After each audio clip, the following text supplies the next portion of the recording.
So, hi everyone. Welcome to Ms.Sparkle Nation's Cyberbullying Basics.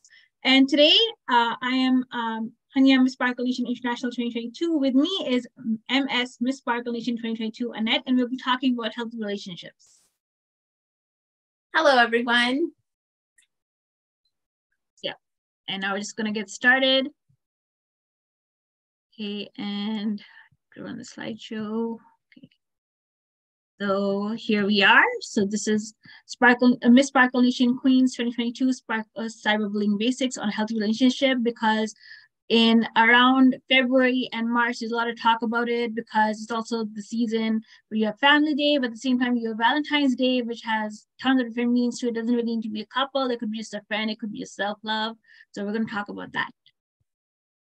So Sparkle Nation, we would like to acknowledge our CEO, Chantel Lucas, who is the CEO of Sparkle Nation, and is a ministry of women of all ages that inspires, informs, and empowers women to sparkle and shine. And it is for a diversity, and it's for everyone. It's to be on their best version of themselves, which is also to do workshops and events for children. And that's actually how she started. And now we try to empower and each other, and also help women, help other women as possible. So, okay, where did my mouse go? Okay. So what is unhealthy relationships? Do you want to get started, Annette, on this one? Sure. So unhealthy relationships, my screen is kind of a little wonky, but I can't really see what's on there, but unhealthy relationships is when you're in a relationship that there's no balance, there's no communication, there's no healthy time spent together. Also, what is an unhealthy relationship is just basically two people in a relationship, to me, just to be in a relationship. There's no meaning or meaningful purpose or healthy, building blocks of, again, communication, of self-awareness, but, your partner's awareness too, and feelings and emotional stability, instability for a unhealthy relationship, some relationship where it can be toxic, where they can both have trauma and they become dependent on each other just because of that unhealthy commonality that they may have. I agree. Yeah, that often happens with a lot of women. Yes. And then with me, I don't know if it kind of comes in the context of an unhealthy relationship, but with me, I had before I started doing pageantry, I had a really difficult time in one. And it's although I don't look back at it, it's it was really hard because I was trying to make sure I get the communication, everything done, but even when I tried it, I wasn't getting a good response, due to the point that that led up to some kind of security thing or whatever. I don't want to talk about it so much, but it was, I remember being traumatized by that. It took me a really long time to actually, to figure out how am I going to tackle this and all this. I think you also been through something like that too, right? Yes. I was in a unhealthy marriage for over, I would say, close to 10 years or more. And it was unhealthy because there was no meaningful communication. There's no mutual support. And also there was no independent time. There was no him time or me time where I would want to spend time with my friends. It was always an issue where it was very one-sided, and it was always with his friends and his family. Also, just the basic, you're not going to be anything without me. There was never any type of healthy compliments or just building each other up. It was always just, he was very one way in public and very another way in private. I see. Yeah, I know what you mean. In my case, it was no, it's I couldn't talk to the, I was just told every time, no, he's out of town. No, later on I found out, no, 2019 comes, no, the guy's got married. And I was literally crying. So it was I cried before that too, but it took me after 2 days or so, then I started taking on different programs. So that's what happened. It's a really long story. I'm not gonna say who it is. Oh no, of course not. But, you know, as long as you can take from that experience and know what not to do in your next relationship, which is, that's the thing that I've worked on. And it's hard. Don't get me wrong. It's hard, just not, being able to just fall back into that same like pattern of getting into those types of relationships. Yeah. And with me, the thing is like over the years, so I thought I'd reconnect. And even after reconnecting, no, it was still the same response after that, like after a month or so recently, because I have like a lot of things like coming up too. I just didn't bother again. I'm like, no, I tried it even now, even knowing that the guy is married, I still try to be nice to him, but it's like, okay, it's still the same response. And what's the point? And now I think we should transition to healthy relationships. Yes. Healthy relationships is when you have a mutual and equal form of communication, listening to each other, not talking at each other. Also, building each other up, focusing on, your partner's strengths, and also helping them through their weaknesses, but without, criticizing them with any passive aggressiveness. Just also within a healthy relationship, being able to be your individual self, being able to spend time with friends outside of your relationship. Of course, that's healthy. And just being able to come together, but still be your authentic individual self. I agree. Like you need some time for yourself too, even if you're in a relationship. You can't just like all the time like that. That's where the unhealthiness starts, right? Because you expect, be together, but don't always like be together at the same time. Like have some time for yourself and be the other person. Yes, and also COVID brought about a lot of awareness of unhealthy relationships. It was a strain because, no one had anywhere or could go anywhere. But, those that have survived the pandemic, and have that healthy relationship, that's what we should, focus on. Like, how were they able to make it work through that? True, I agree.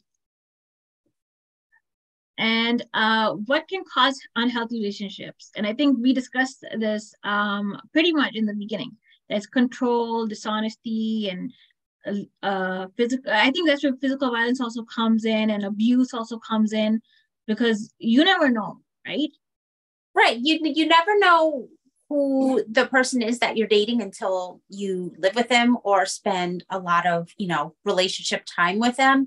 And basically what is a big, huge, factor of unhealthy relationship is just a repeated pattern going from toxic relationship to toxic relationship, because that's what the person only knows. Yeah. And it's like, especially, I agree, especially the pandemic, like there was like a rise in like, I think physical violence, I think, in this case. Yes, that I agree totally. COVID really pushed the limits of everyone. Yeah. Every time I hear about unhealthy relationships, like from my experience, because I took sociology courses a lot, right, in college, university, we were always told the percentage of unhealthy relationships is actually more than the healthy relationships. Like I forgot the number, but it was like different numbers throughout the years. Yes, you'd be surprised at how the statistics are, especially when they start to develop codependence, trauma codependence. True, I agree. And okay, so how is unhealthy relationships is like being bullied? So I guess that's where it comes in, right? It's about, there could be jealousy, there could be not a similar family background, insecurity, multitasking. There's a lot of things in there. How it's similar, it kind of becomes a bullying kind of incident at the same time, right? Yes, of course, because the other person can feel insecure, start calling their partner names, or, if money is a factor, they could be withholding money if they have a joint account, saying, oh, if you don't do this, well, you can't have this. True. And it could be financial abuse too at the same time. Yes. And yeah, the one thing is, I remember being told that time I was like really 17. So I was applying to different college programs and stuff. We had to study, I think, a case study on this, but it's like, if your family background is not that similar, you can't like level up and you cannot like get along, right? Like let's say one person is like rich, the other person is like maybe like middle low income. It doesn't match the long way. Like there's going to be problems. So it's like, unless the person is rich and you're rich, it has to be some level of compatibility. I mean, I know they say opposites attract, but it can if they're willing to work together and meet in the middle. But if they can't meet in the middle, it's not going to work out. Then, instead of just being in a relationship to be in it, because that's kind of bullying as well, misery loves company, just, go your separate ways, which is easier said than done. But, unhealthy relationships and being bullied can go hand in hand, I think, real easily. True. It's a very similar concept. And now how to maintain relationships. That's the good part.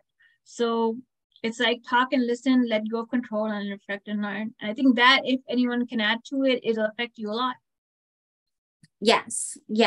Talking and listening, is very important.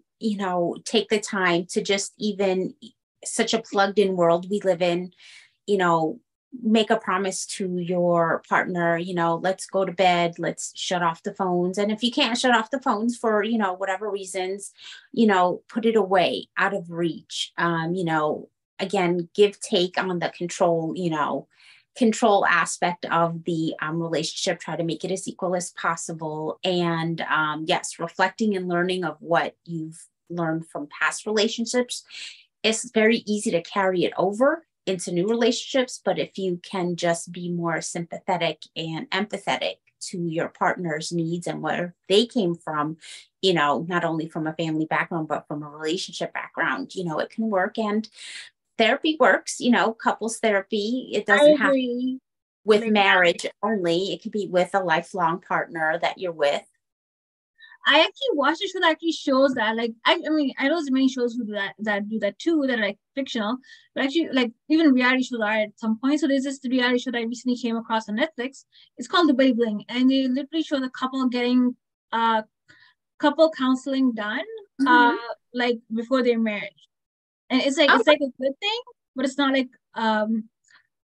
it kind of goes in like different ways, right? Because it's like, what you're prepared for the day you get married. So it was like a really good, it shows a lot of things in there, like how couples counseling is, like not from a kind of like dramatic kind of view, but from a realistic as a show. Yes, I think it's very important to at least, if you want to stay with your partner and, not necessarily get married, but you see you have issues to work on, couples therapy can be a really, really good place to start, as long as the other person is willing to work. And it's not such a pointing fingers. Well, I'm not the crazy one. You're the crazy one. I don't need the therapy. You need the therapy. It takes two to be, a couple. And if there are some bumps in the road, why not try therapy instead of falling into, again, a pattern of an unhealthy relationship? True. I agree.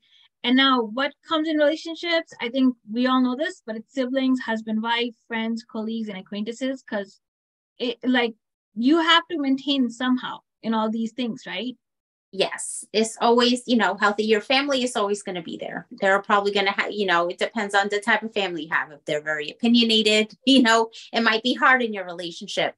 But even, with, husband, wife, friends, colleagues, acquaintances, it all comes down to also healthy boundaries within your social and family network. A lot of people are, oh, well, it's this way that worked for me. Well, it may not work for, another couple. So, healthy relationships, I think, when it comes to outside forces, have those, healthy boundaries up, because even sometimes like a joke can make your spouse feel uncomfortable.